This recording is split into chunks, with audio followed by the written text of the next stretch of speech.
এই দাদি ঘরের মধ্যে একা একা থাকতো, তাই সে অনলাইন থেকে একটি রোবট অর্ডার করে প্যাকেট থেকে বের করে তার হাতে একটি ঝাড়ু ধরিয়ে দেয়। সে ঝাড়ু দেওয়ার পাশাপাশি বাড়ির সব কাজকর্ম করতে থাকে।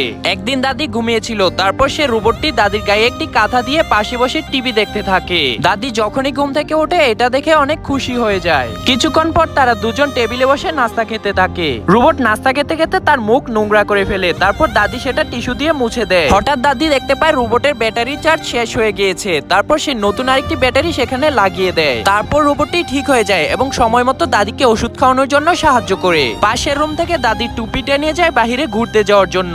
রুমে এসে দেখে দাদি আর কোনো কথা বলছে না। রোবটটি মনে মনে ভাবে দাদির ব্যাটারি চার্জ হয়তো শেষ হয়ে গিয়েছে, তাই সে নতুন একটি ব্যাটারি এনে দাদির পকেটের মধ্যে লাগিয়ে দেয়। কিন্তু তারপরেও দাদি কোনো কথা বলছিল না। আরো কিছু ব্যাটারি এনে লাগানোর পরে যখন দেখতে পারে দাদির কোনো সাড়া নেই, তখন বুঝতে পারে দাদি আর নেই। তখনই রোবটটি অনেক কষ্ট পায় এবং ইমোশনাল হয়ে পড়ে।